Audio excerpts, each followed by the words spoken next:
Bien, pues estamos ya en la última parte de nuestro programa, en la zona mixta, donde vamos a terminar de desmenuzar este sermón, este fin de semana de oración de jóvenes, que, bueno, yo he llenado mi hoja de apuntes con frases que son buenísimas y que darían para resolver, vamos, los próximos 20 o 30 programas de la Iglesia en Casa.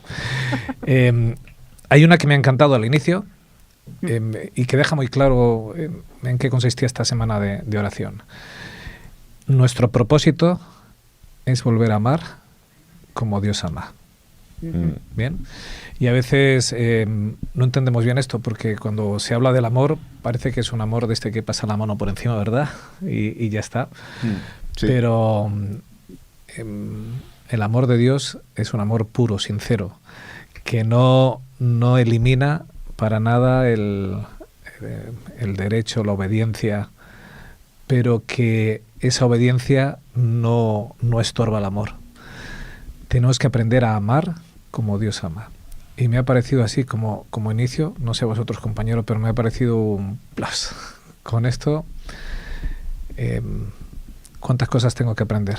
Porque dejamos de fijarnos ya entre nosotros en las personas y miramos al que se merece toda nuestra honra y todo nuestro respeto, a Dios, para empezar a aprender de Él en la forma en cómo me ama a mí, para que yo sea capaz de tratar a los demás con ese mismo amor.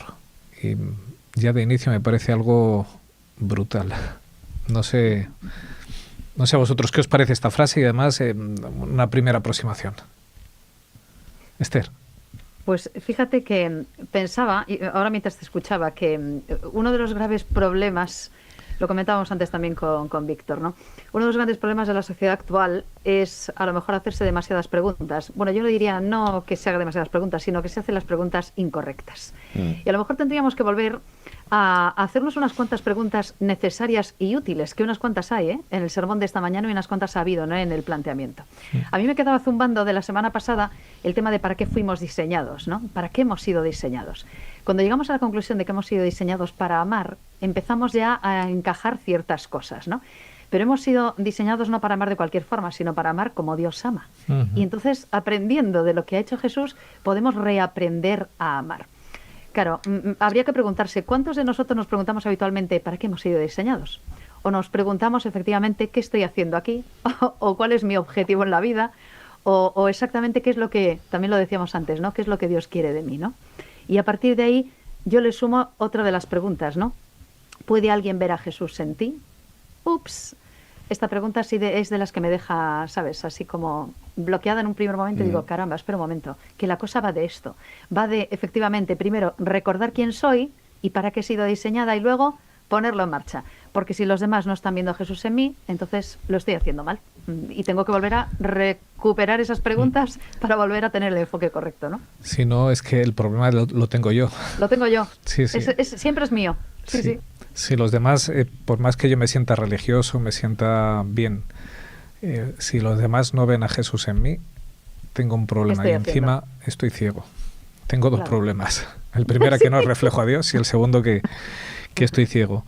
Y nos ocurre un poco, pues como mencionaba Felipe, lo que le ocurrió con Israel, ¿verdad? Que fallaron en su propósito y por eso tuvo que venir Jesús, para mostrarnos realmente cómo es Dios. Jesús lo que viene es a mostrarnos al Padre, qué es lo que hace Dios por nosotros y lo que nosotros tenemos que hacer llegar a los demás para que consigan ver a Dios. me ha gustado muchísimo, y te doy paso ya, otra frase que dice que Jesús vino a revelar el carácter de Dios con absoluta integridad, donde el amor de Dios siempre prevalece. Sí. Y a veces, como dirías, Juanfra, cristianitos de a pie, a veces nos sentimos con derecho de enfadarnos, con derecho de reprobar al otro, ¿verdad? Y me encanta esa absoluta integridad de Jesús, donde el amor siempre prevalece. Donde, cuando yo pienso en Jesús, maltratado en la cruz, con todo el poder para decir, me bajo de aquí, aquí os dejo. Escupido, lacerado, azotado injustamente, siendo maltratado, no abrió la boca por amor. Y yo, se me cruza alguien en el camino con el coche y le muerdes. Y le muerdo si puedo. Sí que lo hacemos. Esa integridad nos falta en todo momento de la vida. Y cuando me ha gustado mucho la palabra integridad, porque no es... es que la mayor parte del día soy cristiano, o sea, la mayor parte del día, en un 80% logro que Jesús habite en mí. No, es que la integridad es que el 100% del día tengo que lograr que Jesús habite en mí de tal forma que el amor siempre prevalezca, que el tratar a los demás con el amor que Dios les trata, incluso cuando actúen de forma indebida, el amor de Dios nunca deja de ser, tiene que empapar mi vida, y eso es un auténtico desafío. Pero podemos abordar esto desde diferentes puertas. Si podemos abrir una y vamos a ver lo que hay en esas habitaciones, y al final estamos dentro de la misma casa, ¿vale? Entonces, si te pasa a ti eso, que nos pasa a casi todos, a los que conducimos, los que no tienen carnet, que vamos en nuestro coche, en nuestro auto, y soy cristiano, tengo que amar, pero si me pitan o tal, me pongo nervioso y respondo y tal, no es más que el reflejo, el síntoma de que estamos en una pelea, de que hay un conflicto interno, y desde lo pequeño lo podemos llevar, y hay un conflicto en el universo, algo que está roto. Nos lo ha dicho Felipe, nos lo ha recordado, es decir, hay una ruptura en esa, porque aquí estamos jugando y todo el rato estamos diciendo para qué fuimos creados, para la armonía. Pero nosotros miramos a nuestro alrededor y vemos que las cosas chirrían, que no funcionan, que nuestras relaciones dejan mucho que desear, que yo dejo mucho que desear, que a veces sí, pero otras veces no, que a veces vivimos en ese continuo, en esas polaridades de estar en un sitio o en otro. Y eso al final lo que demuestra es que estamos heridos. Lo hemos dicho durante todo el programa. Para responder a esa pregunta de quién soy, desde la fe, que es un poco del abordaje que hacemos, la respuesta que nos llena es la salvación. Y lo estábamos comentando, ¿no? ¿Para qué vino Jesús? Bueno, para salvarnos. Pero a mí me ha gustado algo que a mí me hace tomar conciencia. Por encima de... A veces pensamos que la salvación es el billete para irnos al cielo, ¿vale? Exclusivamente es el pasaporte, y hablábamos de esa ciudadanía celestial, ¿no? Y digo, yo quiero ese pasaporte, dámelo, ¿no? Ponme el sello y vámonos al cielo. Sí. Pero es algo mucho más profundo, porque por encima de eso es la transformación. Jesús vino a transformarnos, a acabar con las peleas, con los conflictos, a restaurarnos. Es decir, y lo dice también el apóstol, es decir, en un abrir y cerrar de ojos se va a acabar esto. Pero necesitamos que Jesús venga, necesitamos que Jesús vino para reivindicar la imagen del Padre, pero viene para transformarme. Quiero ser transformado, quiero poder, por supuesto, estamos aquí para eso, más que por encima de montarnos en el avión hacia el cielo, lo que queremos es no ir al cielo como estamos aquí. Fíjate que esta mañana Esther empezó hablando de la felicidad, ¿verdad? Y todo esto tiene que ver mucho con la felicidad. Dios quiere que yo sea feliz. Y para que sea feliz en el cielo, tengo que empezar a ser feliz aquí, tengo que aprender a ser feliz aquí. Dios Porque no el quiere... viaje ya empezó, de hecho. Sí, Estamos claro. de viaje ya.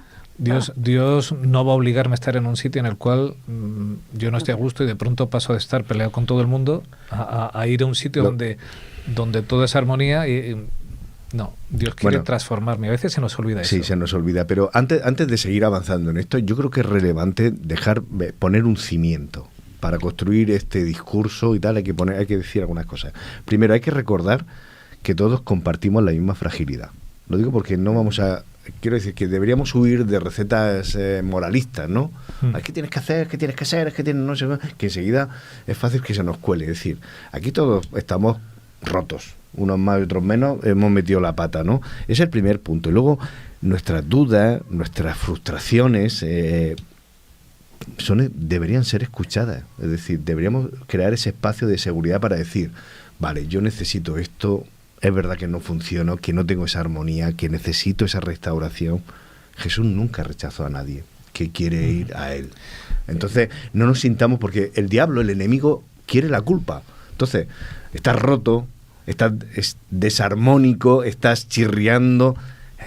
ahí quédate ahí, y a veces nos quedamos ahí dándole vueltas. Y además no puedes, que lo claro, no puede no eres capaz. Y no nos puedes. regodeamos en eso, es decir, seamos honestos, pero agarrémonos a esa esperanza, no a la culpa de decir mi fallo, mi ruptura, ¿dónde está ese rayo de luz? Fíjate que orientémonos hacia él.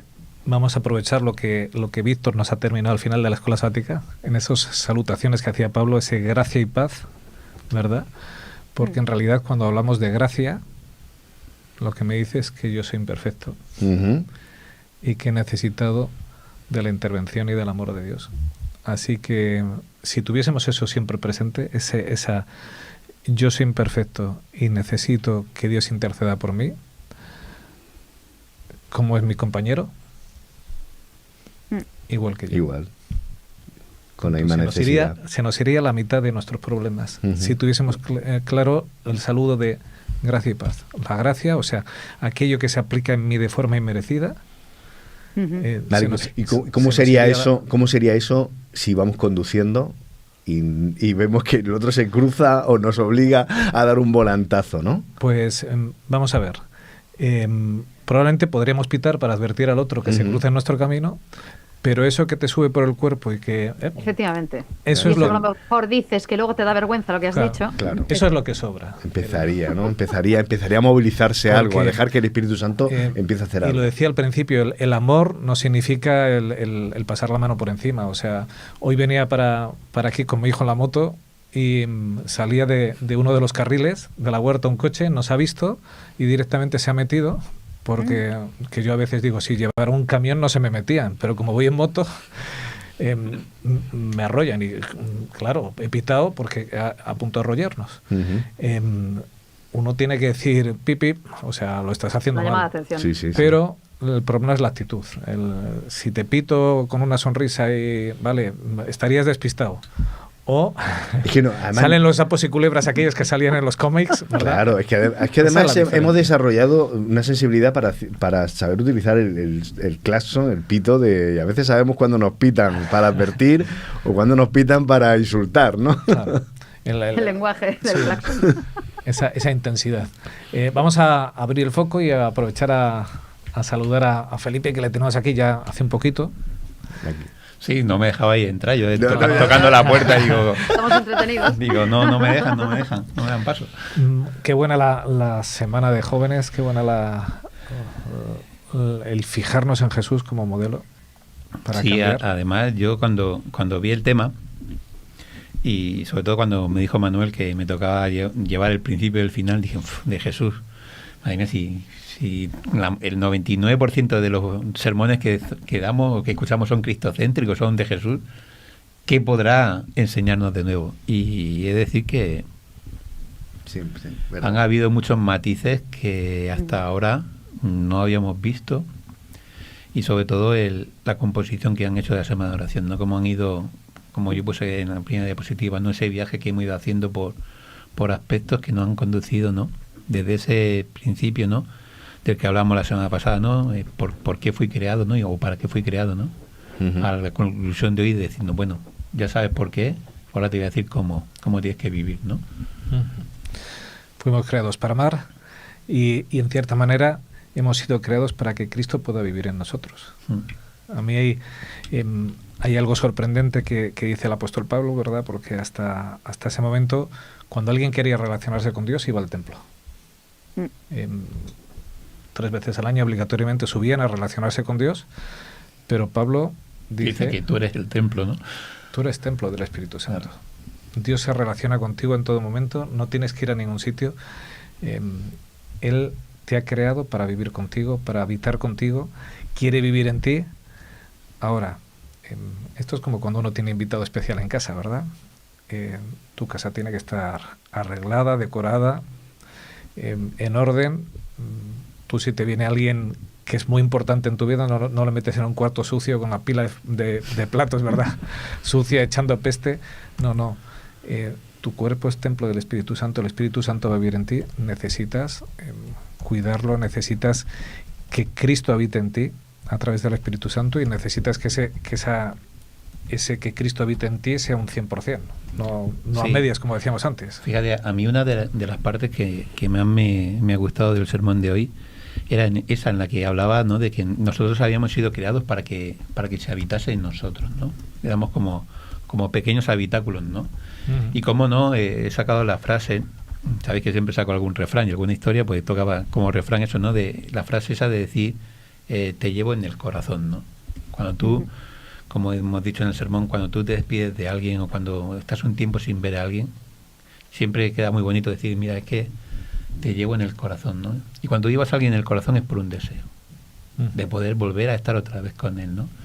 Y transformados a lo que sería el punto de vista espiritual, llevar nosotros en nuestro corazón al Espíritu Santo, a Jesús, ¿no?, mostraría también ese deseo, ¿no?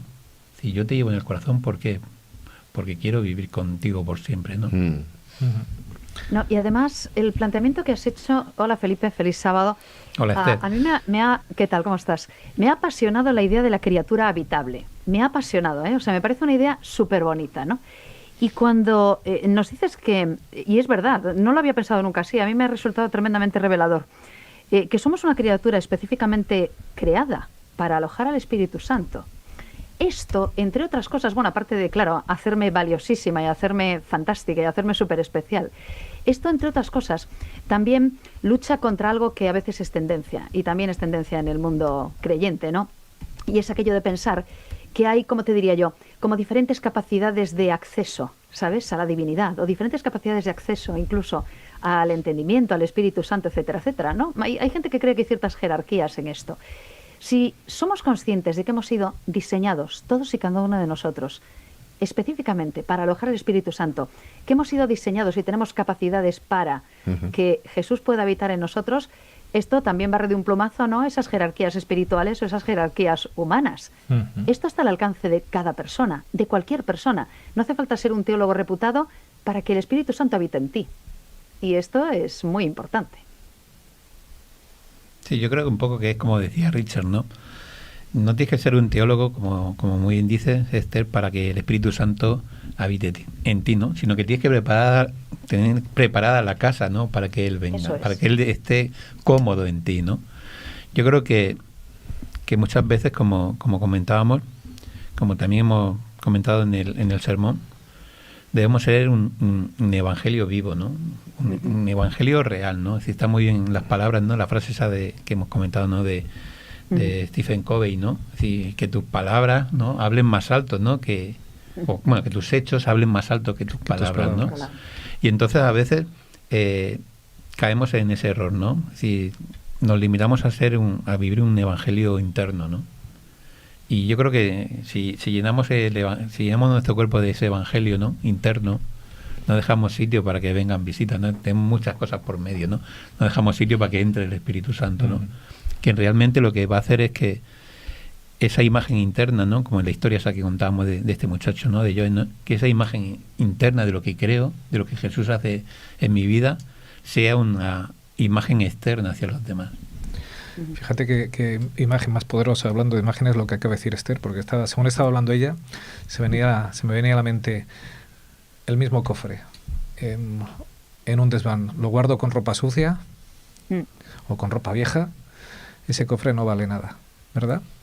Pero si abriéramos el cofre y está lleno de oro, claro, ese cofre ya tiene un valor. Claro. Lo pondría dentro de una caja fuerte, lo pondría en un sitio adecuado, ¿verdad? ¿Qué es lo que hace valiosa mi vida? Que el Espíritu Santo esté en ella. Sí, lo que tengo adentro. Claro, Lo que tengo dentro. le da un valor incalculable. O sea, puedo llenarla de porquería del mundo, de lo que sea, y no valdrá nada, pero si meto el Espíritu Santo se convierte en algo valioso, no porque yo lo valga, sino por quien tengo dentro. Como imagen me parece impresionante. Hoy en día que hablamos tanto de influencers, ¿verdad? Pues indirectamente nos has dicho el mejor influencer, Sí, sí. el Espíritu Santo. Aquel que quiere influenciar mi vida, aquel que no me obliga, no me fuerza, no entra, no tiene intención de anularme, sino que quiere transformarme. Que son cosas muy distintas. Normalmente quien detenta el poder quiere anular la voluntad del otro para que el otro haga lo que él quiere. Pero quien ama de verdad, lo que quiere es que sea transformado. Y eso es lo que hace el Espíritu Santo. Es un influencer de los buenos. Sí, sobre todo porque, como hemos comentado, ¿no? Pensamos que si vivimos bajo digamos, el amparo del Espíritu Santo, ¿no? Que vamos a perder esa libertad, ¿no? Ese libre albedrío, ¿no? Del que muchas veces hemos hablado, ¿no? Y en cambio vemos que es todo lo contrario, es decir, vivir bajo el amparo del Espíritu Santo nos hace realmente libres, ¿no? El problema es que a lo mejor esa libertad no es la que nos gustaría, ¿no? O en lo que buscaríamos, ¿no? Pero lo que pasa es que la auténtica libertad está ahí. está ahí, ¿no? Es decir, yo cuando doy estudios bíblicos y hablo de la ley, ¿verdad? Quitamos la ley de los 10 mandamientos, ponemos una ley física. Yo estoy en un precipicio. ¿Cuándo soy libre? Cuando estoy en la parte segura. cuando no te tiras, ¿no? Claro. En el momento en que yo doy el paso, dejo de ser libre, porque caigo. Mi libertad está cuando yo puedo decidir si doy el paso o no lo doy. Con Dios es exactamente igual. Mientras yo me amparo bajo su ley, en el no robar, en el no matar, no mentir, no adulterar, donde quiera que esté, soy verdaderamente libre cuando me mantengo bajo su amparo. Porque cuando ya he robado, ya me he convertido en ladrón. Ya no tengo posibilidad de no robar, ¿verdad? O cuando he matado a alguien, ya soy reo del delito. La ley, obtengo la libertad cuando estoy bajo el amparo de Dios. Y en cambio el mensaje del mundo es, la libertad es, haz lo que quieras y cuando yo hago lo que quiero y me desvío del camino de Dios, ya no soy libre. Sí, en el sermón, en el repaso de los días, hablábamos del reino invertido, ¿no? De lo que normalmente un gobierno, un poder político hace, ¿no? Y cómo Jesús hace lo mismo, pero de la manera completamente contraria, ¿no? Y quizá una manera de ver la ley sería esa, decir, los mandamientos dicen cosas que no puedo hacer, pero voy a darle la vuelta. Voy a pensar en los beneficios que tiene que otras personas no puedan hacer esas cosas. Es decir, si dice un mandamiento, no matarás, ¿no? Vale, yo no puedo matar, pero es que me garantiza de que ni Richard ni Juanfra va a matarme. Es decir, ¿entendéis un poquito lo que tú estás comentando? Es decir, es que la libertad no está realmente en lo que no puedo hacer, sino en los beneficios que consigo de que no se haga, ¿no? Claro, y a lo mejor había que preguntarse libre de qué, ¿no? Porque a veces también hablamos de libertad sin darnos cuenta de la otra parte, ¿a qué estoy encadenado o de que soy esclavo? ¿No? Porque es posible que todos pensemos que somos libres y sin embargo somos bastante más esclavos de lo que pensamos. O nos dejamos encadenar o nos encadenamos a muchas cosas y partimos de encadenados al pecado y a partir de ahí traducción libre, ¿no? Pero a veces pensamos que somos libres y no nos damos cuenta de que llevamos las manos atadas. Con lo cual esa percepción también de la verdadera libertad pasa por saber realmente dónde está la cadena, ¿no? Y cuál es la esclavitud y de qué me quiero liberar. Claro. En esta integridad que tiene todo el mensaje que nos manda el cielo, a mí me ha gustado, Felipe, que ha sido tanto la primera parte del sábado pasado como hoy, es como una reflexión en el sermón, como de mucho ánimo, de acercarnos, ¿no? Que muchas veces los pastores o el predicador de turno mete la cuña de decir qué malos sois, ¿no? ¿Cuánto necesitáis rectificar esto o lo otro? Y sin embargo, siempre positivo, siempre con ánimo, con esperanza. Me ha hecho recordar un poco, porque hablar de ruptura, de herida, de la necesidad de restaurarnos, de la necesidad que tenemos de ser transformados. son mensajes que hay que tener cierto cuidado porque enseguida saltamos diciendo, sí, yo tengo que ser reformado, pero tú más, ¿no? Enseguida, pero tú también, ¿eh? Porque yo tengo que cambiar esto, pero ¿cómo te atreves tú? Hay otros peores que yo. Sí, claro. Exactamente. Esa frase es demoledora. Claro. Entonces, a mí me ha hecho... Estaba viendo, digo, y me he ido enseguida un poco a la historia de Elías, que también, por el tema del Espíritu Santo, es una necesidad que yo tengo personal, mucha necesidad. Lo del silbo apacible. ¿Cómo es Dios? ¿No? ¿Cómo es Dios con nosotros? ¿Cómo es Dios conmigo? Porque a veces me gustaría que Dios me transformara ya, diciendo, Señor, haz un milagro y que deje de hacer esto y que pueda pensar bien de ti y del otro y que con mi pareja y con mi familia, tal. Y como estamos en pleno conflicto y yo tengo mi propia pelea interna, seguramente Jesús me diría, ¿te acuerdas de Elías, no? En Primera Reyes 19. Dice que vino como un silbo, porque primero apareció un terremoto y no estaba Dios ahí, ¿no? ¿Recordáis un poco la historia por no hacerme largo? Si el Espíritu Santo quiere transformarnos, seguramente se va a aparecer más en mi vida eso, decir, tranquilo Juanfra, si quieres esa pequeña transformación de intimidad, en la intimidad con Dios, en la relación, de sosiego, respira antes y tal, y seguramente ahí podremos encontrar más fácilmente el Espíritu Santo. Felipe lo ha dicho, que la obra del Espíritu Santo es invisible, es suave, suave y persistente. ¿No? Es que Dios transforma así, desde la suavidad, desde la tranquilidad. Hemos hablado del fruto del Espíritu.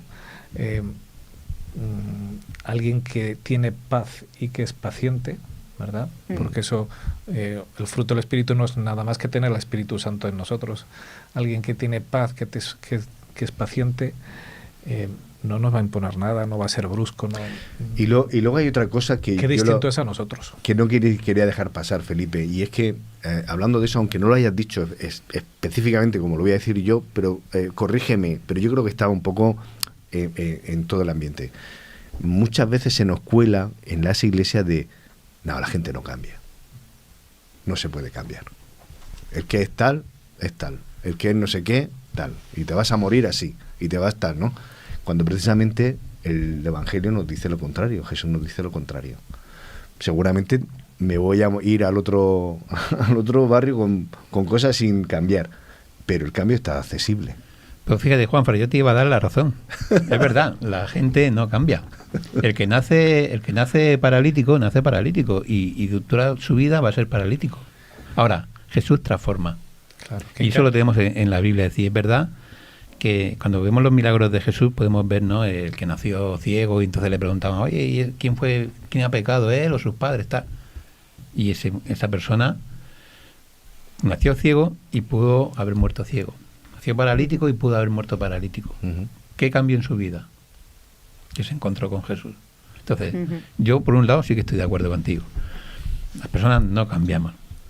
No sé, cuando éramos más jóvenes, ¿no?, y nos estábamos novias, ¿no?, y te decía tu novia, es que me gustaría que fuesen más cuidadosos. A mí me lo decía mucho Cristina, ¿no? Es que me gustaría que fuesen más ordenados. Y no te preocupes, que cuando nos casemos cambiaré. Bueno, ahora que no está aquí, ¿no? Que no me escucha, pues no he cambiado. ¿Por qué? Porque las personas, como Juanfra ha dicho, no cambian. Ahora bien, como decía Richard, el Espíritu transforma suave y delicadamente, y el que en un momento es una persona completamente apartada de Dios, ¿no?, en un tiempo puede ser una gran persona, ¿no? La historia que contaba al principio, ¿no? Uh-huh. Este muchacho que nadie daba un duro por él, ¿no?, como se dice popularmente, ¿no? Y al final llega otra persona y dice, yo que quiero ser como él, ¿no? Y bueno, una cosa, como lo que has dicho antes, que quiero un poquito llevarte la contraria, ¿no? Eso de que no doy zasca, bueno, pregunto. Es decir, es verdad que a mí no me gusta hacer sermones que sean muy invasivos, ¿no? Pero sí me gusta preguntar, ¿no? Y empecé con una pregunta. ¿Puede alguien ver a Jesús en ti, no? Y eso quizás sea peor que decirte, es que tienes que cambiar, ¿no? Pero sí que te hace un poco reflexionar, ¿no? Sí, de verdad que eso es un zasca bueno. Pero bueno, como soy maestro lo doy muy disimuladamente, ¿no?, para que no se ignore mucho. Bien. Vamos a ir ya cerrando esta esta zona mixta. Así que, último pensamiento, Esther, algo que rescatemos. Pues fíjate, yo no enlazo con la pregunta, porque yo me anoté la pregunta, ¿eh? ¿Puede ver alguien a Jesús en ti? Es una pregunta importante. Y es una pregunta interesante para trabajarla, ¿eh? Para llegar a alguna conclusión. Entonces me quedo con lo que también nos dijiste. Nosotros debemos ser, al igual que somos las criaturas habitables, criatura habitable del Espíritu Santo, debo ser el Evangelio visible. Me parece una idea muy chula. Y me quedo con esto de hacer visible a Jesús allí donde esté. Tú nos hablabas de palabras amables y de actos de gracia. Bueno, pues ya haríamos suficiente con palabras amables y con actos de gracia. Y me quedo con algo que dijiste, que fue una frase que me la anoté también, que me gustó muchísimo. Cierro con esto. Dar frutos que otros puedan ver y saborear. Cuando dijiste la palabra saborear, se me encendió una luz, ¿sabes? Dices tú, ¡hala, qué chulo! ¡Qué idea más chula! Dar frutos que otros puedan ver, efectivamente, pero saborear es algo muy orgánico, ¿no? Que los puedan saborear, que puedan experimentarlos contigo y por medio de ti. Muy personal. Y me parece una idea muy bonita. Un paso más. Exacto, una idea muy bonita para trabajarla, sinceramente, ¿eh? Muy bonita. Así que yo espero ser un evangelio visible, que lo que pueda hacer, que lo que pueda dar gracias al Espíritu Santo, si no, no puede ser, pueda ser algo que los demás también encuentren de alguna forma sabroso y que les pueda dar vitaminas, pero también les pueda gustar. Así que me quedo con esa idea y muchas gracias por ella. Seguimos creciendo, ¿eh? Seguimos de camino, que esto es un proceso. Estamos todos en obras. Juanfran. Pues yo sigo tirando un poco de la idea que dice Esther, hablando de esa sabrosura y de ese crecimiento. Somos fruto porque estamos conectados. El fruto no se desarrolla si no está conectado a quien le da la savia y quien le da, ¿vale? Y es el tronco y es el árbol, y ¿vale? Pues si queremos realmente ver a Jesús, lo va a hacer el Espíritu Santo, esa obra, y tenemos que estar conectados a Él. No hay otra manera de poder dar eso que decía Felipe en la reflexión, eso que el apóstol Pablo, Gálatas 5, ¿no? Tenemos que ir a Jesús, es la única fuente y podemos adornarlo de muchas maneras, pero tenemos que estar conectados a Él para que de forma natural podamos dar a entender y dar y que se nos muestre y que se nos note. Aquello que no te ha dado tiempo a decir en el sermón, Felipe, que todavía... Yo creo que no me ha dado tiempo a decirlo todo, ¿no? Pero sí que me quedo con la frase con la que he terminado, ¿no? Porque yo creo que resumen perfectamente todo lo que hemos intentado transmitir durante esta semana, ¿no? Y es la frase esa que dice: Jesús lo dio todo por nosotros, ¿no? Y Jesús también prometió una cosa, ¿no? Que volverá, ¿no? Y sobre todo me gusta mucho el pensar de que algún día la palabra pronto, ¿no? Que siempre es la que siempre decimos, Jesús volverá pronto, ¿no? Se transforme, ¿no? En Jesús ha vuelto finalmente, ¿no? Porque significará de que lo que es una promesa se habrá convertido en una realidad, ¿no? Y yo creo que en ese momento nos daremos cuenta, ¿no? De que toda nuestra vida, ¿no? Todo esa transformación que hemos sufrido, todos esos cambios que hemos vivido, ¿no? Habrán valido la pena, ¿no? Me ha gustado mucho en el sermón que has dicho que Jesús facilitó el reencuentro con nosotros. Hizo una autopista, ¿no? Sí, y en esa autopista que nos ha preparado, nos envió el Espíritu Santo, aquel que es capaz de convencernos, capaz de ayudarnos y capaz de habitar en nosotros. No sé si lo habéis pensado alguna vez, pero Dios quiere habitar en vosotros. Él está dispuesto a transformaros para que en vuestra vida se refleje amor, gozo, paz, paciencia, benignidad, bondad, fe, mansedumbre, templanza, dominio propio, para que el enemigo no pueda estar en vuestra contra, sino que 100% seáis reflejo de la obra de Dios. Cada acto de gracia revela que el Espíritu Santo vive en nosotros. Él nos ha transformado nuestra vida y desea vivir y que ayudemos a transformar la vida de los demás.